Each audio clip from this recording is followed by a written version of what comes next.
மதுரையில் ஒரு காலத்தில் ஒரு இளைஞன் வாழ்க்கையில் அடிக்கடி தோல்வி அனுபவித்தான். வேலை இல்லை, மன அமைதி இல்லை, ஜாதகத்தில் சந்திர தோஷம் இருக்கிறது என்று கூறப்பட்டது. ஜோதிடப்படி சந்திரன் பலவீனமாக இருந்தால் மன அழுத்தம், முடிவெடுக்க முடியாமை, வாழ்க்கை குழப்பம் போன்ற பிரச்சனைகள் வரும். அந்த இளைஞனுக்கும் இதே நிலைதான். ஒரு நாள் ஒரு சித்தர் அவனிடம், மதுரை மீனாட்சி அம்மனை தரிசனம் செய், அவள் சந்திர சக்தி கொண்ட தெய்வம் என்று கூறினார்.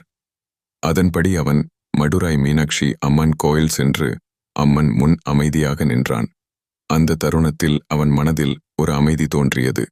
சில நாட்களில் அவன் மனம் தெளிவாகி நல்ல முடிவுகளை எடுக்க ஆரம்பித்து வாழ்க்கையில் முன்னேற்றம் காண ஆரம்பித்தான். அப்போது அவன் உணர்ந்தான், கிரகங்கள் பாதிக்கும், ஆனால் தெய்வ அருள் மாற்றும். ஜோதிடப்படி சந்திரன் மனதை குறிக்கும், அம்மன் சந்திர சக்தியை குறிக்கும். அதனால் அம்மன் அருள் கிடைத்தால் மன சமநிலை கிடைக்கும். சந்திர தோஷம் இருந்தாலும் அம்மன் அருள் இருந்தால் வாழ்க்கை மாறும் என்ற நம்பிக்கை இதன் சாரம். இது பக்தி மற்றும் ஆன்மீக நம்பிக்கைகளின் அடிப்படையில் பகிரப்படும் ஒரு கதை.